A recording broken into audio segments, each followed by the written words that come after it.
Good afternoon. I hope you can understand me. I'll try and speak slowly, but I do get rather excited, so I might race ahead. And if anyone makes a particular symbol, I'll make sure I slow down. So it's very nice to be here. As I said a second time, Alan has told you, because I was invited by the Garden Club a few years ago, at which time I talked about my work at Hampton Court. Over the last 20 years, I've been the Gardens Advisor to the Royal Palaces, which means these are palaces largely uninhabited by the royal family, but still part of their retinue. So these are, apart from Kensington, these are all uninhabited. Hampton Court, Kew, the Banking House at Whitehall, and the Tower of London. But Kensington is the one I want to talk about today, because it was our most neglected, our Cinderella palace. It was the largest palace in central London, and it had been virtually neglected for a very long time. It had been inhabited by Charles and Diana most recently until the death of the Princess of Wales, at which time he moved out. But due to a number of wonderful and auspicious circumstances, largely through changes in the royal household's management, they handed these palaces over to us and were stewards for the palace. So we were able to recast the gardens and the palace itself. And I want to tell you briefly the story today, because it's rather amusing insofar as it was our single largest new garden built at a royal palace for over a century. So here you get a view of Kensington Palace. And this is just to give you some sort of scope. I don't know how many of you have been to London, but you can see over in the, I'm trying to find this little switch here. This is the palace over here, which is about 6 acres of building. We measure our palaces in acres. So we have a little palace over here, and this is the Round Pond, and Kensington Gardens is roughly this area here, which is 300 acres. This is Hyde Park on this side, so the whole is about 650, 700 acres, and this is really the centre of town. The West End over here on your right is Trafalgar Square. Over here, down here is Buckingham Palace, and Paddington up here. So it's really the centre of London, and it really is the basis of the West End. And it's important to recognise that Kensington Palace really was the basis. It began development in this part of town. This was a tiny hamlet until William III moved here in the 17th century. And all this development that's taken place around here was subsequent to the building of the palace. This is an aerial view, so you get a better view of the palace itself. You can see it over in the corner over here. And this is the area that we were redeveloping in the last few years. So it was around only a mere postage stamp of 11 acres, but the area immediately around the royal accommodation.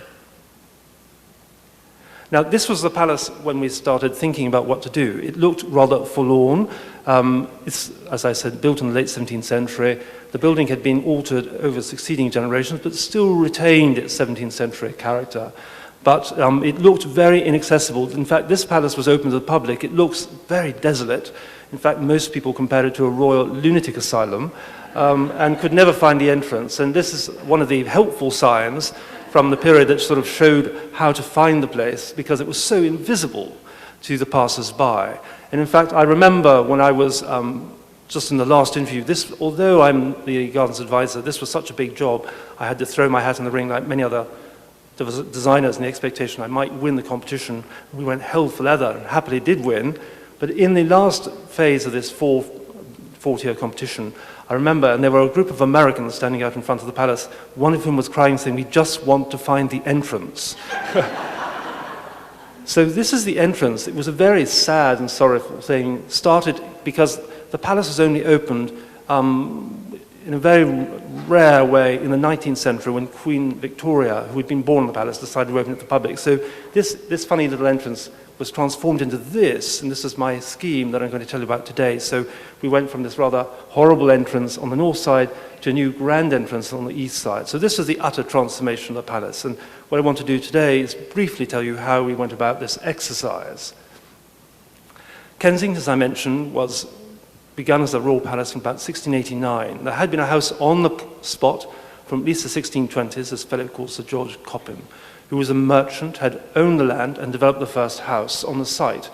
This house we know virtually nothing about, although we carried out extensive archaeology in the process of our refurbishment. We couldn't find anything from the early house. But he owned this remarkable site that stretched north to south. It was a very narrow strip. When I showed you Kensington from the air, you could see it was a much bigger, broad place. Well, he owned a narrow strip on the edge of the park.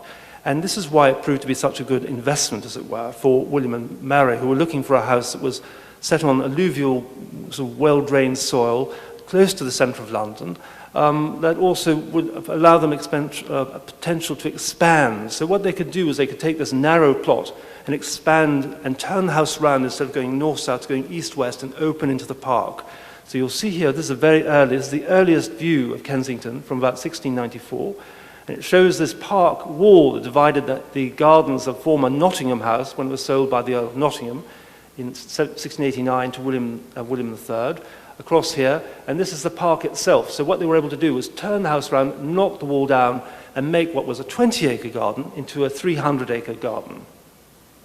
This is the first view we have of Nottingham House. So this was the transformation of the house into King's House at Kensington. So this is the first incarnation of the palace, as it was.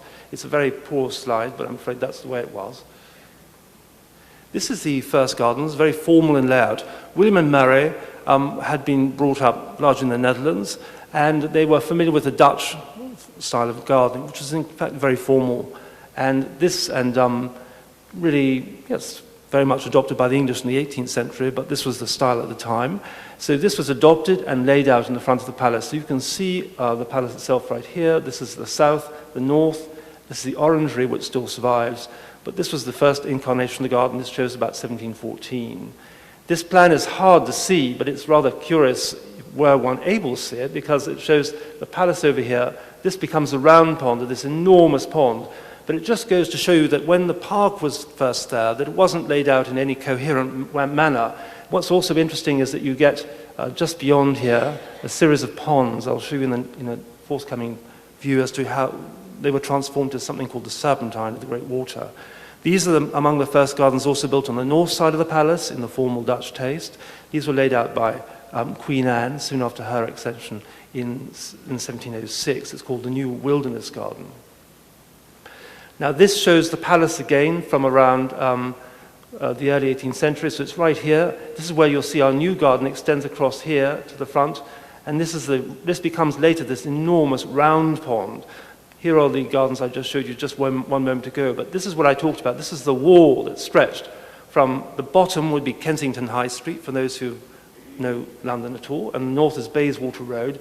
So this, also what's important is it drops from the top to the bottom for about 17 meters, that's about 55 feet. So for us, it's quite steep and precipitous. For you, I'm sure it's a gentle incline, but London's very flat.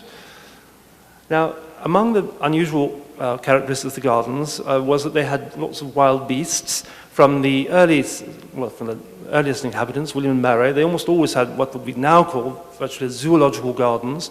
They didn't have quite all these beasts, but they did have very strange deers and tigers and civets. And there was, in fact, a tortoisery and a snailry, so you could raise your snails for the table, or possibly for races, one doesn't know. Now, this is the most important transformation of the gardens, and it really took place under Caroline and George II. Caroline had been brought up in Germany. She was a German princess, but came from an English family, English grandmother, and she was very familiar with the gardens and had this very dramatic and wonderful way of looking at gardens. And she collaborated with first Mr. Weiss, who was the royal gardener, and subsequently Mr. Bridgman, Charles Bridgman, and they came up with this extraordinary plan.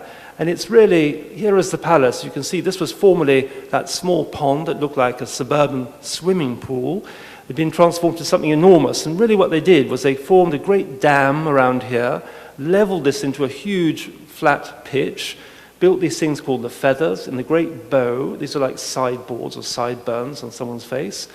Installed this great Baroque layout. Most importantly, this patte d'oie, 3 radiating avenues, also known as a goosefoot. And this is this water called the Serpentine that was naturalized. It looks sort of formal here, but it used to be a series of ponds or fish stews that were brought together to form one piece of water. It was the River Bourne, hence Westbourne Grove. So this was all linked together. But this was this wonderful landscape that still survives very much intact to this day. Also important for our purposes of our lecture is this thing called the Broad Walk. This connects, as I said, Bayswater on the north to Kensington High Street on the south.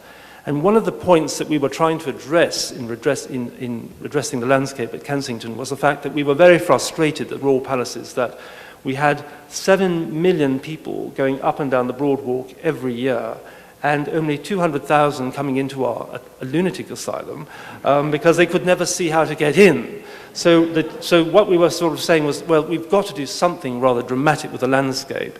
And it was my proposal that we should go back to look at Bridgman's plan here from the early 18th century and use this as the basis for our new scheme, which really required making great vistas and opening this landscape so the building became much more visible. This is among the earliest views showing the transformation that Mr. Bridgman and Queen Caroline effected on the landscape. You can see now very clearly that this palace is visible. This is looking from the southeast. What's interesting in terms of us too is that you can see early views almost always focus very formally looking straight up at the palace.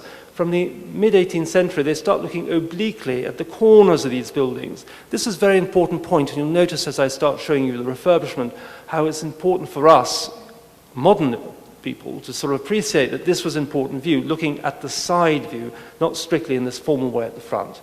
This is the Broad Walk right across here, and you can see various people enjoying themselves in front of the palace.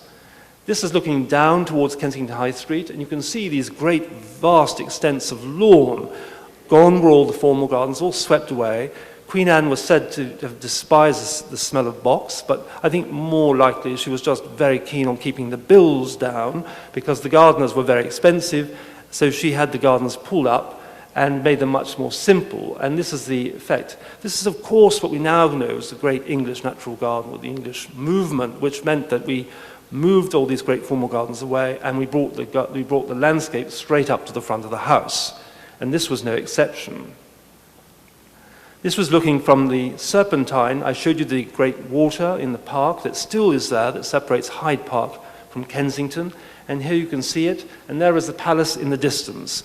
So again, this shows you what the great Baroque gestures were of framing. This is one of the alleys, of the 3 alleys of the spokes of the Patte d'Oie or goosefoot that led out from the palace.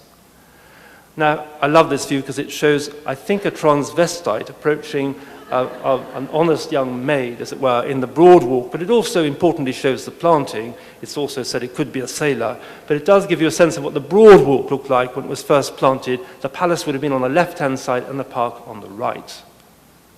This is another view, slightly later on. What's great here is you get a sense of these earthworks. Every major improvement to take place at Kensington Palace from the late 17th century has involved enormous earthworks. In the first instance, in the late 17th century, several 100,000 tons of soil were moved. Again in 1722, when Bridgman and Caroline carried out their gardens, they built the great round pond. Again, they had to level out and create great dams. So in our own works, again, we used earthworks. We removed just over 700, or I think it was 7,500 tons of soil to create a new entrance as well. This is another view. I want to show you just the progress. You can see how it's getting more and more informal, more picturesque as the century goes on. The trees looking a little bit more lumpen, the landscape becoming more informal, the palace becoming slightly more hidden. Now, this is another view from the early 19th century. You get a sense of the palace sitting here, the area still in front, very open, and the landscape still very intact, although this bit here, the form bits, are starting to decay and starting to disappear. This is the first entrance. When I showed you our entrance for the north, this would be the equivalent view. These are the first tourists coming to Palace in about mid-1840s. And this building that you see on the left-hand side is the orangery, the back of which faces the north. So they would turn around and they'd see the palace, and this remained the entrance, the informal entrance, until we recast it recently. This again, the palace from the early 19th century. You can see how shrubberies start evolving around the sides there, becomes slightly more informal. Queen Victoria was born in the palace, as I said, in 1819, and she lived here till about 1837. So she always had a great soft spot for the place.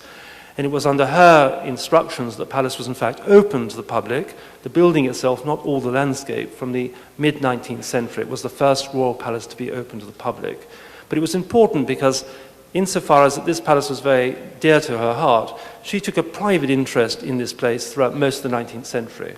But it should be said that part of her interest was making nice accommodation for her German relations, of whom there were many, all these rather grand but slightly impoverished sort of German counts, dukes and duchesses, royal dukes and duchesses, and they came here and lived here in great numbers. And they were really what we call now, or what we called historically, grace and favor inhabitants. So they lived there at the grace of the Queen. And there were so many of these people there, in fact, it was known as the Great Aunt Heap. Now here you look, looking towards the palace in the 19th century, you can see these are the grockles, the tourists as I would call them, approaching the palace, because in the mid-19th century the gardens and the parks become slightly more open to the public. And here is a statue put up in the late 19th century, honouring the Queen's birth in front of the palace. They put up the statue. It was modelled by her daughter, Princess Louise, on the right-hand side, who was an artist. She was the most artistic of Queen Victoria's children. And she modelled it, in fact, in terracotta in the garden. The building was destroyed, sadly, by a tree falling down in 1933. But, and that's her sculpture instructor, Mr. Edgar Böhm, who was a very accomplished German sculptor and possibly her lover. In fact, it's said that they died in Congress. And he was so enormously large, it took sappers to remove him from her body. But there we go. This is Peter Pan. Now, you might know Peter, all of you have heard of Peter Pan, published first in 1911, and it was actually first known as Peter Pan in Kensington Gardens. And it was written by J.M. Barrie, who lived around the corner. And so Peter Pan is very much part of the life of Kensington Palace. And in fact, were you to reread it, you would recognize lots of the geographical points there. There's, for instance, a statue is called the Great Penny, i.e. because the Queen was on all the statues, or was on the coinage, so that's why it's called the Great Penny. And all sorts of other things like various slopes and trees and other things of the palace are described in Peter Pan that are recognizably in the place. Now, there's a relationship also between Peter Pan and this statue, and I'll explain in a second. This is William III, and this statue was put up by Edward VII's nephew, the Kaiser Wilhelm II, who was the last emperor of Germany. He had visited the palace as early as 1863, had fond associations, and decided in 1907, just before, of course, the First World War, when we started, we would never have accepted such a gift, a Trojan horse. But this is William III, who founded the palace here in the 17th century. And this is the inspiration for, of course, Captain Hook, because as you'll recognize again, the Peter Pan connection. So, of course, the king had two hands, but you can see the clothing, the resemblance, and it was very much the inspiration. This is an aerial view from the 1950s to show you again the palace and the landscape that starts breaking up. You can see here already, from the 19th century, gardens started being thrown up in front because the grace and favor inhabitants were not interested in the public, of course. They wanted to conceal their places. And they split up the palace into a series of small apartments. And in so doing, they also carved up the gardens into a series of places. So they put hedges and trees and anything to obscure views from the public. So this shows this, and also it shows the great avenues having been cut down with Dutch elm disease. But you get a sense of it still fitting within the giant landscape. Another of our famous inhabitants, Princess Margaret, you can see her here in various states. So rocks in the 1970s, she was very famous, a very lively princess. I knew her personally as a child only very little because I grew up in the West Indies and she used to swim frequently in our swimming pool in Barbados. Now, this is her garden that she built. It's her legacy. It's done in what I consider the worst of the new Elizabethan taste. Most of our present, well, sadly, our present monarch hasn't got a huge interest in gardens, and nor has much of her family, but this was her own efforts to make a garden in apartment 1A, which is one of the private parts of the palace. Now, this now will become William and Kate's private gardens, for which I've given them a small scheme, but I don't think they're going to do it.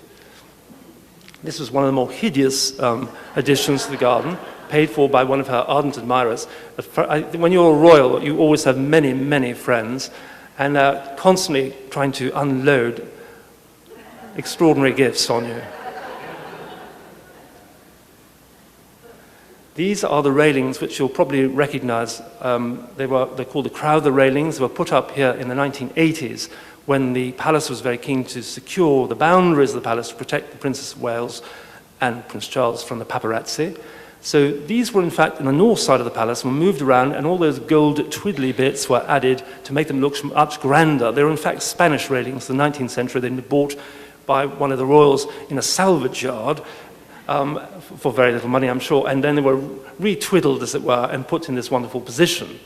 And this is what they looked like before. There you get a sense, there you get William III in the middle of the view, and you had tiny railings. It was a very, very countrified, rustic approach to the palace. In fact, this is what I was very keen that we should do again, was get rid of all this razzmatazz and try and make it much more simpler, and to make it feel much more like a palace sitting in a park rather than behind these horrible railings.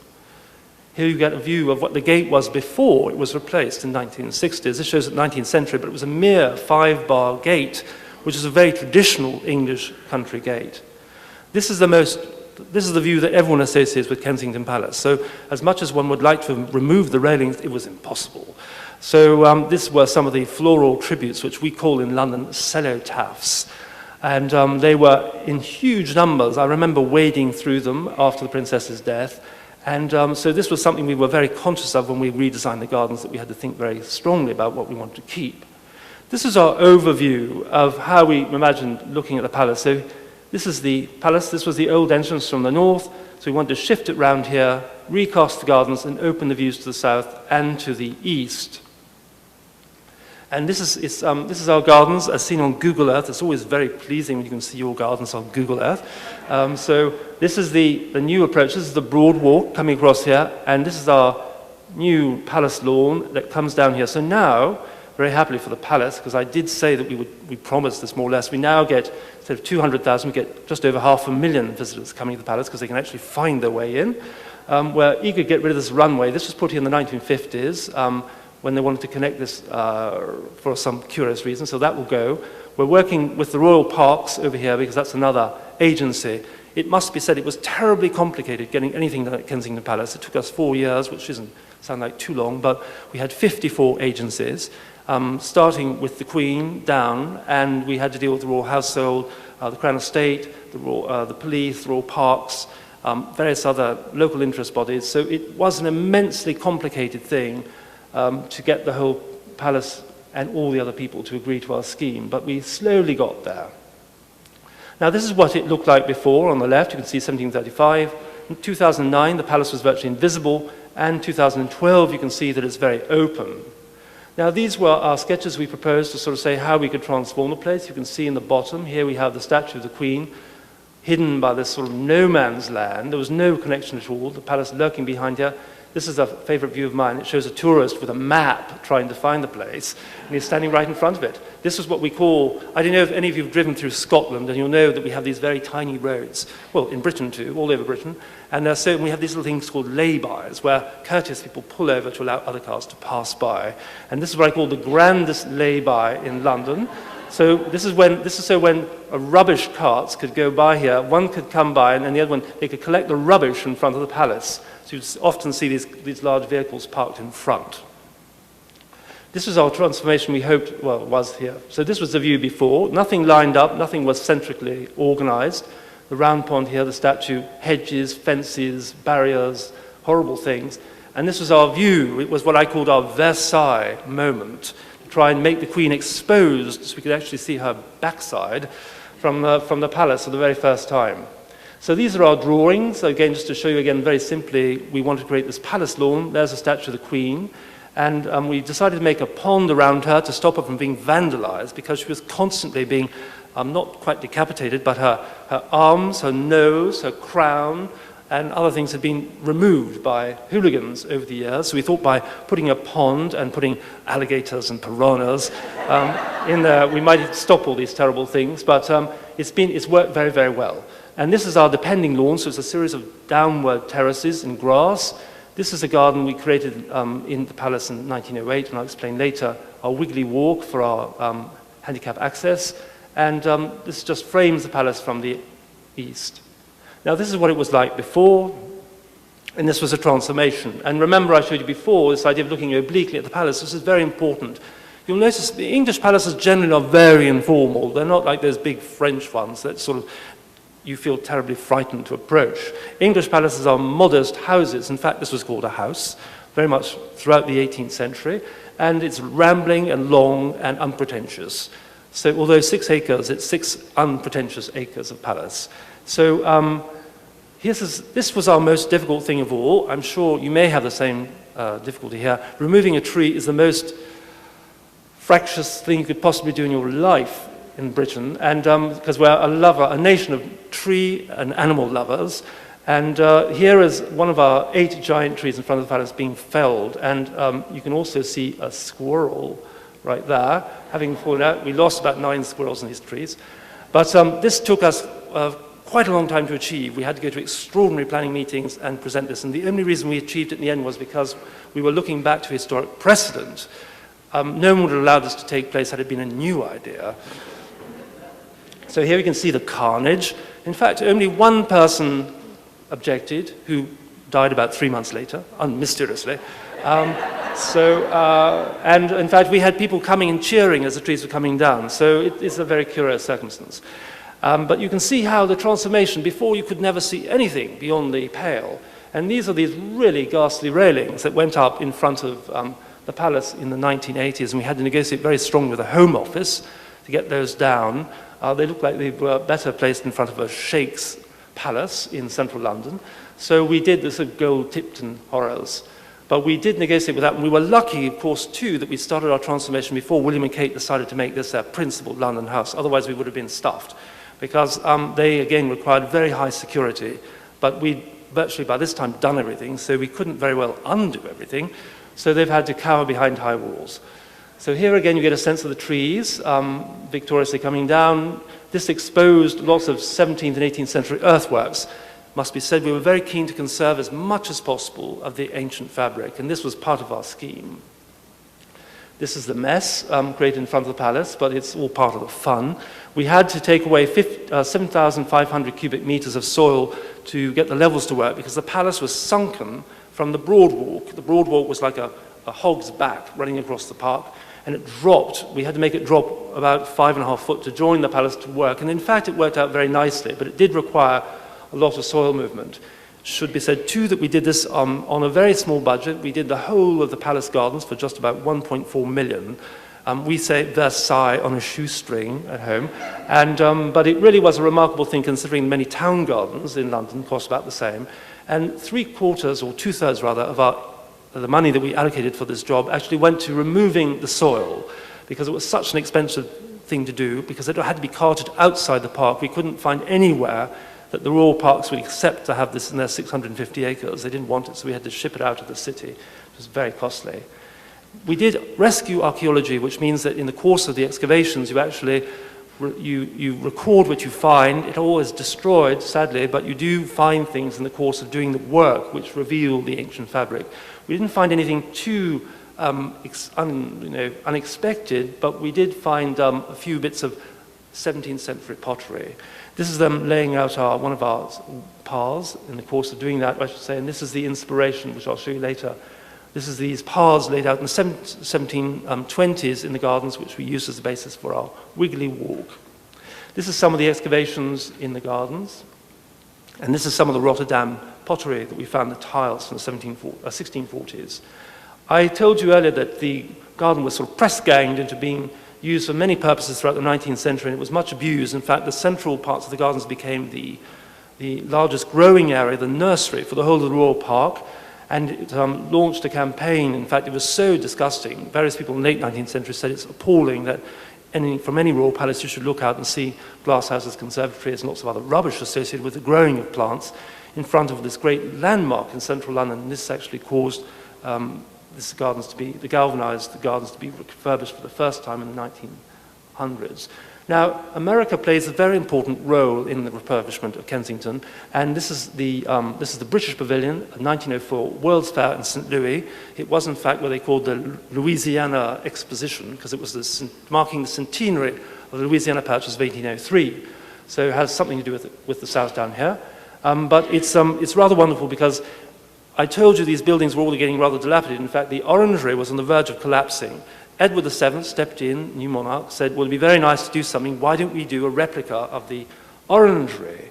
So that was built, and in true American style, it was built 3 times as large as our orangery in London, and it was also had 4 sides instead of 1. But they built a garden in front, and this was a great thing for us because it gave us ammunition at home, Because when we said, after this exposition was published and became very popular, we could write and say, well, look it, we've got this wonderful mouldering palace with these ghastly glass houses in front, we need to do a garden. So the Ministry of Works was cowed into creating a garden in front of the palace, based on the American ones, and this was the resultant garden, this small garden, based on the Dutch garden, first built in Missouri. So it has an American connection. But it's based, of course, on the garden at Hampton Court, first laid out by Cardinal Wolsey in 1519, then made into a garden by William III. Nothing in England is very straightforward. So this is the garden which we've sought to recreate. This is the lovely arbour that goes round it, built in the contemporary style. For those who've been to Parc Güell and seen the work of Antonio Gaudí, you'll recognize this as this wonderful parabolic shape, a catenary curve, was all the rage when this was built in 1908, so it was nothing very fuddy-duddy about that. Now, this was the garden as it looked in the 1920s, so it had these beautiful sort of hedges around it, crenellated. There's the orangery opened up, and here we are with the garden as it was. And there you get a sense of how the orangery lawn in front of it was starting to grow up. And this was a bit of a disaster for us, which I'll point out in a minute, because over the course of 2 wars, this garden got away from us and got very overgrown. So these are the large evergreens now in front of it, which occlude entirely the view to this rather wonderful and probably the best 17th century orangery in Britain. And it's our aim to chop these trees down once the tree officer recovers. The tree officer hates my guts at the moment, so we have to play this very slowly. I'm hoping he's going to get a new job somewhere else. Maybe he'd like to come to Arkansas. So this is the orangery in the 19th century, and this is what we hope it'll look like once again, once we take the trees down. So this is a view showing the garden. So what we did recently was part of our refurbishment was we put this little arbor around the outside back. It'd been lost in the 1920s. You can see it on the top right. It had a top until the 1980s, and there are 2 conflicting stories. If you believe the public, it was taken down because we had a series of gales in the 1980s, and tops of them fell down, and for health and safety reasons they took it down. If you speak to the royal family, the story is that there was a gentleman who used to expose himself very regularly in the wood, and it was decided to make him much more visible to take the top off. So here you can see the trees. We actually kept the limes planted. These are Tilia europaea, so lime trees. 1908 planted, we coppiced them all, grew them back, and this is our new frame coming up. Here we can see, and these are all the dignitaries standing with amazement. And this is the detail of the metal work. It was enormously fun to do, and with great effect. This is it on the left, just having been made, and just to remind you what it looked like, it was originally made with switches of timber, of hazel. But it was there it was before, so you can imagine this naked man running around, frightening members of the royal family. How undignified. Now, on the left, you get the garden as it was, and on the right, you get the garden as it is now. On the left, again, as it was in the early 19th century, early 1900s, you can see on the right-hand side, just before we took the large trees down, all those trees came down in the distance. So this was taken before then. And again, you get this view. And these 2 gardens were conceived as a single unit, all based on the garden based in St. Louis. So what we're trying to do now is to take down those large yews so you can see, or the hollies and things, so you can actually get that unified sense in front of the orangery. But as I say, we're biding our time. Everything we do at the palace is very slow. I've been there, I said, 20 years. We have a 350-year management plan. And I always cite the example of at Hampton Court, we planted in 2005, we replanted the Longwater Avenue, which is a series, a double alley of lime trees that was planted in 1660 by Charles II, and it was getting rather ropey. So we decided to replant that. But we've been discussing replanting that since 1851. So we like to make what we call mature decisions. This is just to remind you how open the garden was before and how it's been transformed. And here you can see people jogging by only just last year. Now, of course, one had to present the garden to one's boss. And here she is. And it was I think it was March 2012. And the day had arrived. It was actually a very beautiful sunny day, a bit misty, for which I was very grateful. I'll explain in a minute. But here she is shaking my hand and saying, more or less, thank you. She's not hugely interested in gardens. In fact, the Queen lived for 6 weeks in Kensington Palace after her marriage, and she came and lived mostly at the back of the palace. I'd forgotten, in fact, that part of the palace had been given over from the early 20th century to the Museum of London. So when I was presented, I said, Your Majesty will remember, of course, that when you looked out of this window, until only 3 years ago, you couldn't see anything because it was all obscured by trees and hedges and ghastly fences. And she said, I've never been in this room in my life. And the Prince, and you can see the Duke of Edinburgh over here. He was looking out the window with huge interest. They did eventually warm up, must be said. But he said, looking out the window, and this is the fog, he said, oh, thank God you can't see any of those bloody high-rises. But there were two looming on the distance, but they were so foggy you couldn't see. I didn't disavow them. So this is our garden, again, looking from the palace. Soon after it was done, this is our wiggly walk, which is our, using an 18th century device for the 21st century use. It's a nice ramp thing. It's about 300 feet long. It takes you down to our new hub. We have a new restaurant and visitor area around the side here. So this has been a great bonus, but it was nice again to invoke things of the previous generations, use them in a new context for laying out the garden. This is all hornbeam, it's constant hedge, so it's going to look like butter. Now what was nice was in the course of when we had the Queen over, she was down at the bottom, down here, waiting for everyone, and all the grandees marched down here. So if anyone's been to the opera, it's very nice when you have one opportunity to show your best hat. Here you have at least 6. So every woman was so thrilled to me afterwards, saying they were so delighted to be able to show themselves off so well. And this is the inspiration, as I mentioned, for those wiggly walks. And here are the tourists. And it's been a great change for us as well, because we've decided to change our policy. We had a very much no walking on the grass policy. And now we allow people in great numbers, like iguanas, to lie out and sunbathe in here. And we also have children rolling up and down these great slopes we created. In fact, I don't know if you have a game here called Roly-Poly, when you just race down hills. Well, this is now, the Roly-Poly Championships take place at Kensington Palace on a regular basis. But now you get a sense of how expansive and how open this garden is.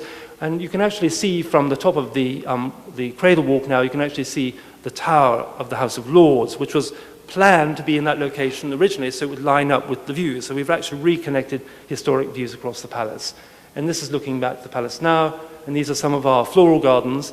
We actually kept flowers to the minimum because we were really trying, very importantly, to keep the flowers concentrated in the sunken garden and to limit this. We had 2 large studs, as we called them, where we planted our beds, but most of it's quite open. And this is the new sunken garden with its cisterns and, again, based on the gardens at Hampton Court and on the later ones in the States. Here you go again. And this is the back side, as I said, of the Queen, the first time to be able to be visible. So these, I'm sure, would be vandals who have been foiled in their attempts to decapitate our noble Queen. And this is a view looking out from our cradle walk to across the park. And to end it, as my final view, just showing you now how you approach the palace in a much more dignified way.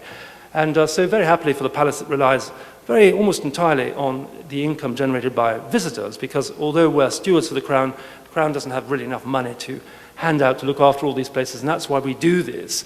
And this is really also, just to say, this is the mark of our first series of interventions at Kensington. We propose over the next few years, as we're being pushed out by the royal members of the royal family, we have to find new accommodation in other parts of the building, so we're working on other parts of the landscape as well. So we'd like to welcome you, and next time you're a nun, I hope very much that you're able to come pass by and have a look at our newest garden. Thank you very much.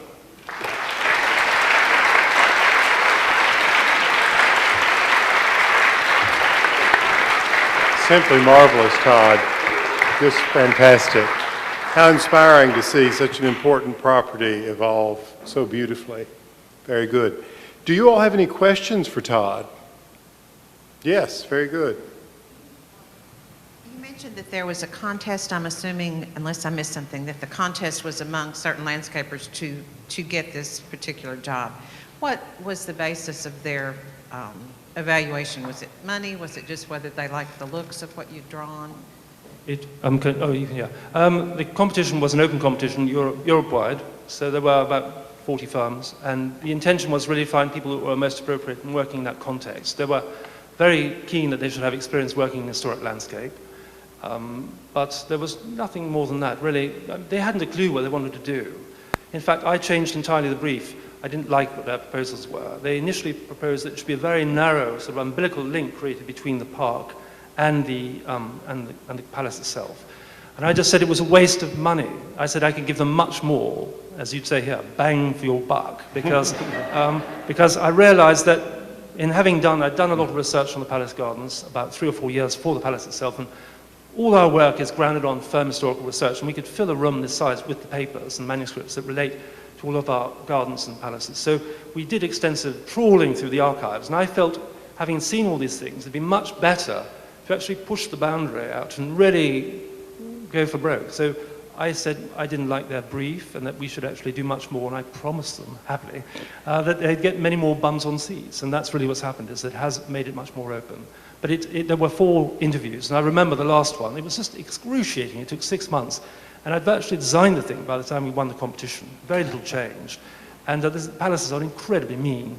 And so I remember my last interview was in the banqueting house. And for those who don't know, the banqueting house is this wonderful building by Inigo Jones, where Charles I was frog marched out and executed. And I said, look, just treat me like Charles I. If you don't want me, just get rid of me. Just push me out the window like everyone else. But in fact, we were very fortunate getting the job. And it's been a great honor because, as I said, it's the largest garden we've built from scratch, the Royal Palaces, for just over a century. Question in the corner back here. Yep.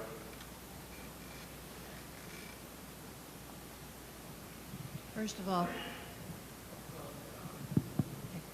all, thank you so much for coming. This is quite enjoyable. In doing your historical research on the gardens, did you ever find any gardens that perhaps were used, that grew fruits and vegetables for the royal family? There was an extensive, the question was about whether we had a productive garden. We did, we had a huge kitchen garden, but that was got rid of in 1851. There was a move in the 19th century to consolidate the kitchen gardens of all the royal palaces because they didn't need to produce as much food, so only one was retained, and that was at Windsor. And so we did have a large walled garden, but that was all redeveloped. In fact, when you're next in London, you look up Kensington High Street, you go up Kensington Palace Gardens, which is this millionaire's row. It's where if you have a spare £80 million, you can buy a small townhouse. So that was all formerly royal kitchen gardens. Question in the back?